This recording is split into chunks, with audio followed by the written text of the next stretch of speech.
Coucou tout le monde, alors je suis super contente de vous retrouver aujourd'hui pour une nouvelle vidéo et ce sera aussi la première vidéo donc d'une nouvelle catégorie je pense.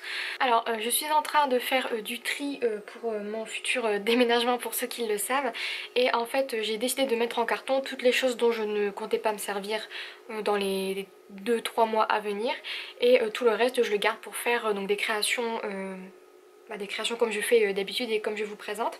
Sauf qu'en fait je suis retombée sur des papiers que j'avais acheté chez Action il y a à peu près 1 ou 2 ans, donc c'était au tout début de ma chaîne je crois, et c'était les papiers plastifiés en fait, les papiers comme ceux-ci qui sont un tout petit peu plastifiés qu'on trouvait donc dans des paquets de 1 kg. Et en fait je me suis dit que c'était des papiers que j'utilisais pas, tout simplement parce que je ne pouvais ni tamponner dessus, mettre des encres c'était pas facile parce que comme c'est plastifié ça n'adhère pas forcément très bien. Et en fait je me suis dit que j'allais combiner ça avec autre chose, et en fait les idées elles ont fusé dans ma tête un petit peu. Et je me suis dit que j'allais vous faire donc une nouvelle catégorie de vidéos et ça se passera un petit peu comme des challenges. Donc là j'ai réalisé le premier challenge entre guillemets que je me suis lancé à moi-même, et en fait c'est aussi une vidéo qui servira donc aux grands débutants je pense, étant donné que mon challenge c'était de faire un mini album avec des papiers que je n'utilisais pas et qui n'étaient pas faciles à travailler. Et je me suis rajouté aussi comme challenge de n'utiliser aucune encre et aucun tampon. Donc je me suis dit que ce serait sympa donc de vous présenter ça. J'ai utilisé donc en tout et pour tout je dirais 8 feuilles de papier A4, donc les papiers plastifiés de chez Action. Donc j'ai utilisé ceux-là, hein, exactement les mêmes. J'en ai pris un de chaque. À la base je pensais en prendre deux et finalement un de chaque c'était largement suffisant. Et je me suis dit que j'allais utiliser donc 2 planches de stickers. Et en fait comme j'en avais 2 en cours, donc j'avais celle-ci qui est terminée et celle-ci également de chez Action qui était à moitié vide également. Et donc du coup je me suis dit que j'allais utiliser aussi une planche de mots, donc j'ai terminé celle-ci qui était... J'en avais une autre en cours, il me restait peut-être 4-5 stickers mots, je me suis dit que j'allais également l'utiliser. Donc dans cet album vous aurez donc 8 feuilles de papier, j'ai récupéré l'intégralité des chutes, je crois qu'il me reste juste ce petit bout là pour vous dire que j'ai vraiment tout utilisé. Donc j'ai également utilisé du masking tape, mais comme je me suis dit que c'était pas forcément des choses que tout le monde avait, même si je pense que c'est un des premiers achats qu'on fait, même ceux qui ne scrapent pas généralement ont du masking tape.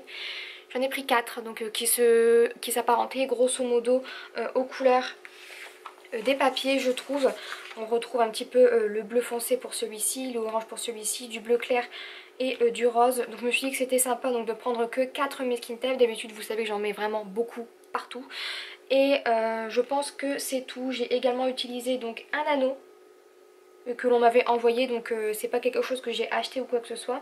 Un petit bout de ruban que l'on m'avait envoyé mais il est franchement optionnel. Et j'ai également utilisé 2 petites perforatrices, mais si vous n'en avez pas les deux, c'est pas très grave, je vais vous donner une alternative. Donc j'ai utilisé ma petite perforatrice ronde comme ceci et une autre perforatrice, une petite pince pour faire des ronds au milieu, histoire de faire des œillets. Donc si vous n'avez pas ces 2 perforatrices, prenez tout simplement des œillets, je sais qu'on en trouve un peu partout et que c'est pas très cher. J'ai également utilisé ma perforatrice de bordure, mais ça encore une fois c'est optionnel, c'est vraiment mes choix personnels. Si vous n'en avez pas, clairement c'est vraiment pas nécessaire d'acheter quelque chose. Vous pouvez tout simplement faire des zigzags comme ça avec vos ciseaux, ou alors acheter vraiment un tout petit ciseau qui fait un bord dentelé ou un bord un petit peu arrondi comme des vagues. On trouve ça très facilement encore une fois dans les jouets pour enfants, et je sais que ça coûte pas très très cher. Donc je crois que c'est tout ce que j'ai utilisé pour cet album. J'ai fait du doodling et tout. Enfin, vous verrez, c'est vraiment très très simple et je pense que c'est accessible aux grands débutants et aussi à ceux qui n'ont pas de matériel. Donc je vais vous montrer tout ça. Sachant que l'anneau que j'ai utilisé, on peut tout simplement mettre un ruban. Donc, ou alors un petit bout de ficelle ou quelque chose comme ça, ou de la gaze un peu torsadée. Franchement je trouve que c'est un album qui est accessible à tout le monde. Et surtout à ceux qui n'ont pas beaucoup de matériel comme je vous le disais. En tout cas je veux préciser que je me suis éclatée à le faire. Je me suis dit que ça allait être un sacré challenge donc de réaliser ce mini album, et au final j'ai adoré. Et le rendu final me plaît beaucoup. Donc je l'ai fait sous forme de petits mini albums comme ceci, donc on va dire tags. J'ai plusieurs tags que j'ai fait. Donc j'ai noté le tutoriel sur des feuilles à côté. Donc si jamais vous le voulez, n'hésitez pas à me le dire. Je peux en refaire un avec d'autres papiers et d'autres photos. Donc exactement le même en tutoriel. vidéo. Et si jamais il n'y a pas beaucoup de demandes, je vous mettrai juste le tutoriel dans la barre d'informations et je vous ferai donc d'autres modèles de mini-albums, puisque je pense que je vais faire d'autres albums dans le même style, donc avec d'autres défis si possible. Et si c'est pas d'autres défis, je vous referai donc d'autres modèles, ne serait-ce que pour utiliser les papiers de chez Action, donc ceux-là plastifiés, parce que je trouve que c'est très difficile de les utiliser et très difficile de les customiser. Donc j'espère que ce petit défi vous plaira et que vous prendrez plaisir à regarder cette vidéo, et aussi que vous prendrez plaisir à faire un tutoriel si jamais vous voulez le réaliser. Donc alors au niveau de la reliure, j'ai juste mis un petit anneau donc, que Emily m'avait envoyé, et j'ai rajouté ce petit ruban également que Emily m'avait envoyé et que j'ai trouvé juste trop mignon avec les papiers. J'ai juste mis ça, donc le petit anneau. Ensuite au niveau des papiers, j'ai juste pris, donc comme je vous le disais, 8 feuilles A4 que j'ai découpées donc en 4. Donc j'ai fait des feuilles de 10,5 sur 14 pour en avoir 4 dans chaque feuille. Et j'ai tout simplement collé mes papiers dos à dos. Et ensuite j'ai rajouté mes petites chutes de papier. Donc j'ai fait les triangles, c'est les petites récupérations, donc des coins qui sont ici. Et tous les petits ronds et les petites bordures déchirées, ce sont tout simplement les petites bandes qu'il me restait, donc des feuilles A4. Donc j'ai vraiment tout récupéré de A à Z. Et j'ai aussi fait des petites perforations de ronds comme vous voyez ici, pour faire mes petites sortes d'œillets. Donc comme je vous le disais, si jamais vous voulez un tutoriel, même si c'est très très simple, je peux vous le faire. Donc alors c'est parti, donc sur la couverture j'ai collé comme vous le voyez donc une chute de papier, j'ai récupéré ici les petits triangles, donc c'est les coins des tags que j'ai découpés, comme je vous disais j'ai vraiment tout récupéré. Ensuite j'ai collé donc des petits stickers Smo de chez Action. Après vous utilisez les stickers que vous avez, moi j'ai mis ça parce que c'était dans le thème et le but c'était de ne pas utiliser d'encre et pas de tampons, donc je me suis dit que j'avais quand même le droit de mettre des stickers.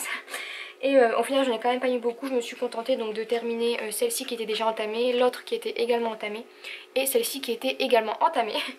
Et ensuite j'ai mis un petit peu de masking tape et j'ai fait un petit peu de doodling histoire de dire que ça fasse pas juste des triangles. Ensuite sur cette deuxième partie j'ai mis ma petite photo dans une petite pochette ici, donc j'ai juste collé sur les bords et j'ai replié. Ensuite j'ai collé du masking tape, des chutes de papier, ici encore une fois derrière du masking tape, et puis là j'ai juste mis donc des petites chutes avec un peu de doodling histoire de ne pas faire juste un fond blanc. Sur le dos j'ai continué avec une autre petite pochette, sauf que cette fois-ci j'ai maté derrière une chute. Ici il y a deux petites pochettes, donc si vous voulez vous pouvez rajouter un tag. Moi j'ai juste voulu mettre ça comme ça au cas où je rajouterai quelque chose, mais honnêtement je pense que je vais juste le laisser comme ça. Et puis comme je disais, si jamais vous n'avez pas de perforatrice de bordure, c'est pas grave. Vous pouvez acheter donc les petits ciseaux qui vendent chez peut-être Auchan ou Carrefour pour les petits ciseaux qu'ils ondulent pour les enfants, ou tout simplement couper droit et mettre un petit peu de masking tape. Ensuite j'ai mis un peu de masking tape et un sticker Smo de chez Action toujours. Ici j'ai fait très simple, j'ai juste collé ma photo et j'ai rajouté du masking tape, les petits stickers ici de chez Action et un petit mot encore une fois. Ensuite ici j'ai fait un tout petit rabat, j'ai fait un petit peu de doodling ici, masking tape et stickers 3D, ma petite photo, et ici j'ai mis du masking tape, un autre petit stickers 3D et deux petits ronds que j'ai perforés dans des chutes. Sur la page d'après, donc là j'ai inséré, donc j'ai pris une chute de papier blanc, j'ai collé dessus une petite chute, j'ai ici mis un sticker et derrière j'ai écrit mon journaling. Pour pas laisser blanc, d'habitude je mets un petit peu d'encre ou quoi, j'ai mis du doodling sur le tour. Ici j'ai fait le même principe de pochette, j'ai juste collé mon papier que j'ai plié, du masking tape et un sticker 3D. Donc ici ce que j'ai fait, j'ai récupéré donc les petits triangles encore une fois comme vous l'avez vu depuis le début.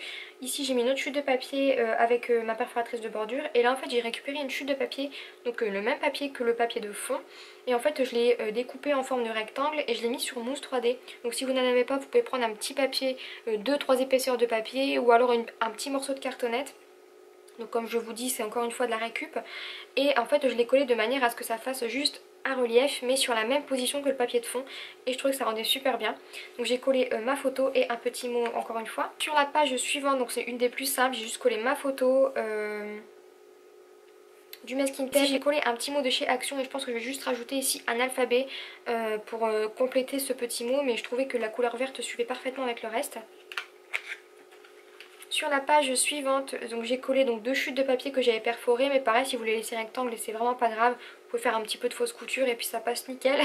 Du masking tape et un petit stickers 3D toujours.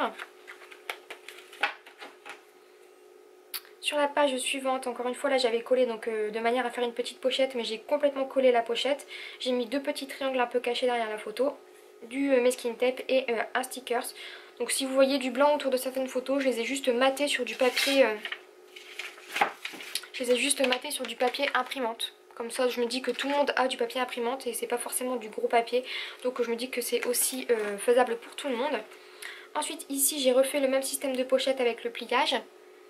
Ici j'ai mis une deuxième petite pochette où j'ai inséré ma petite photo. Là je n'ai encore rien mis parce que je n'ai plus de chute et il faut que je redécoupe un papier. Mais je voulais vous montrer que si vous laissez blanc c'est pas très grave non plus. Ensuite ici j'ai inséré un tout petit journaling encore une fois et là j'ai mis un petit peu de masking tape. Du masking tape ici et un petit stickers 3D. On revient au début et là je l'ai fait donc en deux sens. Donc là j'ai pas refait de couverture parce que je trouvais que ça suffisait amplement d'avoir celle-ci très chargée. Ensuite là ce que j'ai fait c'est que j'ai collé donc un papier, j'ai fait une sorte de petite pochette toujours. Une chute de papier, du masking tape, encore une chute que j'ai perforée et un petit stickers 3D. Ici encore une fois un stickers 3D, du masking tape et derrière j'ai collé ma photo. Ensuite ici encore une fois très simple, j'ai maté ma photo sur un papier blanc et j'ai juste mis derrière deux petites chutes de papier et un sticker Smo par dessus un morceau de masking tape. Ici j'ai collé donc un papier sur le fond, ici j'ai mis deux triangles et comme vous voyez j'ai juste glissé ma photo, donc je l'ai quand même collé mais c'était histoire de dire que c'est un peu lâche et j'ai rien rajouté, même pas de masking tape, vous voyez, très simple. Sur la page suivante, donc j'ai fait la même chose que tout à l'heure avec le papier rose, sauf que cette fois-ci je l'ai fait avec des triangles et j'en ai collé 3. Donc sur mousse 3D, du masking tape, une petite chute de papier et ma photo sur le centre. Sur la page d'après, encore une fois, une chute de papier, du masking tape, ma photo matée sur du papier blanc et un gros stickers 3D, toujours de chez Action. Sur la page d'après, là j'ai collé donc une chute de papier, toujours que j'avais laissé donc sans bord et en fait j'ai récupéré une autre petite chute de ce style là et je l'ai perforée donc des deux côtés, ce qui fait que ça fait un truc un petit peu bizarre, genre un fil torsadé comme ça, mais je trouve que ça fait pas moche donc je l'ai quand même mis. Un sticker 3D, du masking tape et ici encore une fois un journaling. Sur la page d'après j'ai collé donc ma photo, du masking tape, un petit triangle et deux petites chutes comme ceci et ici j'ai collé donc un papier que j'avais déchiré donc du même style que celui-ci. Sur la page d'après, donc j'ai collé ici donc deux papiers que j'avais déchirés, donc vous le voyez ici, et je les ai collés donc de manière à ce que ça fasse un petit peu symétrique. J'ai collé ma photo, du masking tape et mon petit sticker 3D toujours. Sur la page d'après, donc c'est tout simple, encore plus simple que d'habitude, mais je pense que je vais rajouter encore une fois un petit alphabet. Ma photo, un triangle et du masking tape. Et ici je crois qu'on arrive sur la dernière page et là j'ai juste mis les 4 masking tape que j'ai utilisés pour faire le rappel et le dernier sticker qui me restait donc sur ma planche de chez Action. Et voilà, donc ce mini album est terminé. Donc j'espère vraiment que la présentation vous a plu et que le concept des nouvelles vidéos que je vais vous présenter vous plaira. Donc ça rejoint un petit peu ce que j'ai déjà fait puisque je fais des récup de chute, je fais des mini albums, des tutoriels. Mais je trouvais ça sympa de faire des vidéos plus axées donc débutant on va dire, même si c'est accessible à tout le monde hein. Mais je me suis dit que ce serait sympa donc de faire ce genre de vidéos, ça me fait aussi des challenges et moi j'aime beaucoup réaliser des petits challenges comme ça. Alors voilà, j'espère vraiment que ça vous a plu, n'hésitez pas à me dire ce que vous en pensez, si vous trouvez l'idée sympa et si jamais vous avez des idées de défis, n'hésitez pas à m'en faire part, si je peux les faire, je les réaliserai avec plaisir. Et voilà, donc je vous fais plein de gros bisous et je vous dis à très vite dans une prochaine vidéo, bye bye.